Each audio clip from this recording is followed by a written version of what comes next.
W dzisiejszym odcinku kryptoogłoszeń poinformujemy Was o utworzeniu smart kontraktu Llama Land przez anonimowego twórcę DeFi Llama.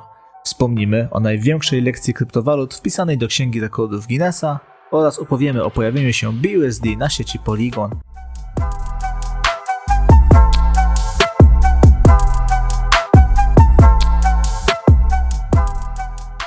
Witam Was serdecznie na kanale Kryptoogłoszeń, przed nami kolejna dawka informacji. Jeżeli materiał uznacie za wartościowy, zachęcamy do lajka, subskrypcji, komentarza. Ja tylko na wstępie chciałbym jeszcze zaznaczyć, że nie znajdziecie tutaj porad inwestycyjnych, bo takie należy udać się do specjalisty, my tylko wyrażamy nasze subiektywne zdanie. Tak więc nie przedłużając, zaczynajmy! Polygon Studios gratuluje zespołowi Stems DAO uruchomienia platformy skierowanej do muzyków z całego świata. Ta platforma umożliwi współpracę z najróżniejszymi artystami bez pośredników. Blade Wallet informuje, że na portfelach ich użytkowników znajdują się tysiące tokenów NFT. Blade Wallet stwierdza, że jest to prawdziwe świadectwo szybkości, bezpieczeństwa, mocy oraz niskich, przewidywalnych opłat na sieci Hedera. Przy okazji tego wpisu Blade Wallet przypomina o istniejącym konkursie. Link do konkursu znajdziecie w opisie filmu. BitKeep będzie wspierał Axelar. Axelar zapewnia bezpieczną komunikację międzyłańcuchową dla Web3.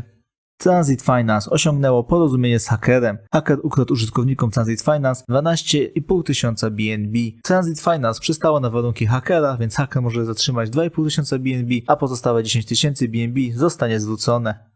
Anonimowy twórca DeFi Llama stworzył smart kontrakt dla nowatorskiego protokołu pożyczania. Kontrakt Llama Land został ukończony. Stworzony protokół rozwiąże problemy posiadaczy NFT, którzy muszą uzyskać płynność podczas przechowywania swoich cyfrowych przedmiotów kolekcjonerskich. Rozwiązanie jest skierowane przede wszystkim dla małych kolekcji NFT.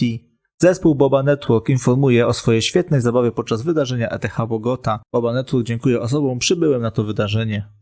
Zespół Binance zorganizował największą na świecie lekcję kryptowalut na targach Blockchain Land 2022 w Monterey. Zorganizowana lekcja pozwoliła Binance na zapisanie się w Księdze Rekordów Guinnessa. Setki uczestników poznało tajniki świata Web3 oraz kryptowalut dzięki przedstawicielom meksykańskiego zespołu Binance. Moonbeam Network prosi swoją społeczność o wyobrażenie sobie możliwości nawiązania interakcji z dowolnym zasobem lub aplikacją w dowolnym łańcuchu. Właśnie w takim celu został zaprojektowany Axelar oraz Moonbeam. Moonbeam zaprasza do odsłuchania następnej sesji Multichain, która odbędzie się 13 października o godzinie 18 czasu polskiego. Platforma biletowa Web3 Better Ticket wykorzystuje rozwiązania od Chainlink, aby pomóc w dystrybucji nagród na blockchainie, rozpocząć i zatrzymywać sprzedaż biletów na dane wydarzenia oraz przeliczać ceny. Crypto.com dodało token Astar na swoją giełdę. Już można wpłacać i wypłacać tokeny Astar. Handel odbywa się w parze ASTR do USDT. Crypto.com zachęca do zapoznania się z jednym z ostatnich odcinków serii L1 i L2 AMA. Dzisiaj o godzinie 10:30 czasu polskiego w serii prowadzonej przez Crypto.com zawita szef strategii Polygon, Sanket Schach. Dla osób niezaznajomionych z branżą kryptowalut, Crypto.com dodatkowo przedstawia projekt Polygon. Polygon został założony w 2017 roku, na początku jeszcze projekt funkcjonował pod nazwą Matic Network. Polygon jest tanią i bezpieczną siecią skalującą Ethereum. Osoby, które nie załapały się na transmisję na żywo, rzecz jasna będą mogły zobaczyć nagranie z tego AMA. BitKeep przypomina o swoim programie Business Referral. Osoby polecające mogą otrzymać aż do 50% opłat prowizyjnych. Zostając polecającą BitKeep Business otrzymasz unikalny link. Zasada jest prosta, im użytkownik poleci BitKeep większej ilości osób, tym większą otrzyma prowizję. UOB Inkubator informuje, że przy ponad 170 zgłoszonych projektach, wybranie kilku projektów, które otrzymają nagrody, było bardzo ciężkim zadaniem. UOB Inkubator dziękuję osobom oceniającym za ich wykonaną pracę. Jeśli ciekawi Was, kto znalazł się na liście zwycięzców FMOS Momentum Hackathon, zachęcamy do sprawdzenia artykułu załączonego do tweeta.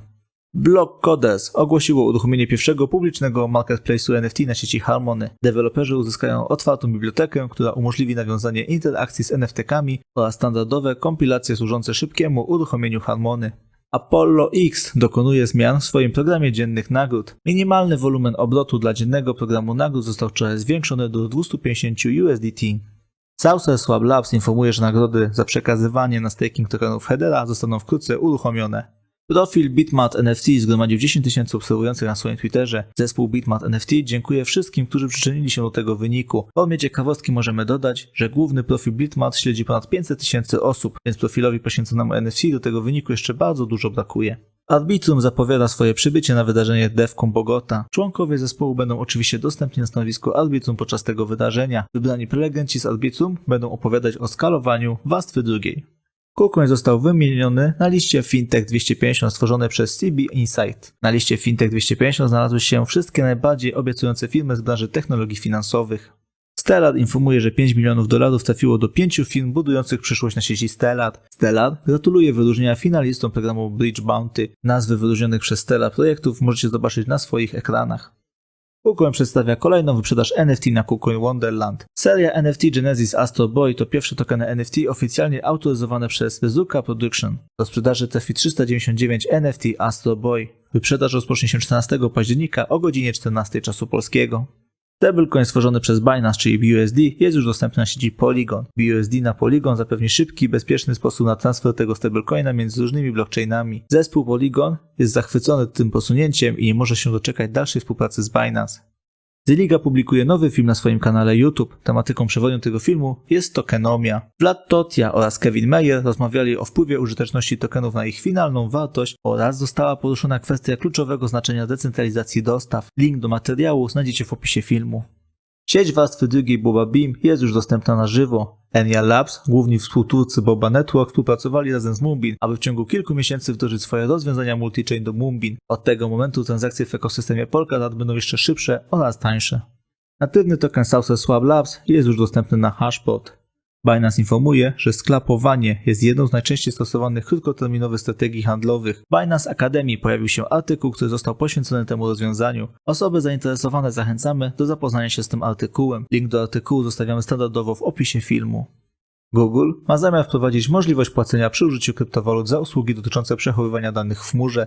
Taka możliwość miałaby zostać wprowadzona z początkiem przyszłego roku. Google wspomniało na razie tylko o akceptacji Bitcoina oraz Ethereum. Płatności będą przeprowadzone za pośrednictwem platformy Coinbase.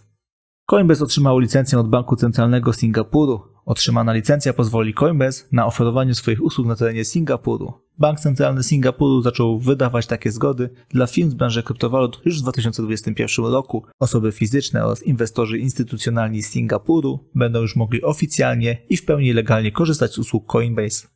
Londyńska policja twierdzi, że Binance jest zamieszany w oszustwa kryptowalutowe. Giełda Binance w czerwcu ogłosiła nawiązanie współpracy z Cristiano Ronaldo. W ramach tej współpracy Portugalczyk miał do końca tego roku wypuścić swoją serię NFT na platformie Binance. Pojawiają się doniesienia, jakoby giełda Binance była zamieszana w oszustwa, poprzez które inwestorzy potracili sporą część kapitału. Londyńska policja poinformowała, że łączna suma środków, która pochodzi z nielegalnych działań zgłoszonych do Action Fraud, czyli brytyjskiego Krajowego Centrum Zgłaszania Przestępstw Cybernetycznych, opiewa na kwotę 36 milionów funtów za sam 2021 rok. Mimo że nie ma żadnych dowodów na to, że Binance prowadziło niewłaściwe działania, przyczyniając się do kradzieży środków inwestorów, to organy ścigania twierdzą, że giełda nieświadomie przetwarzała transakcje pochodzące z nielegalnego procederu.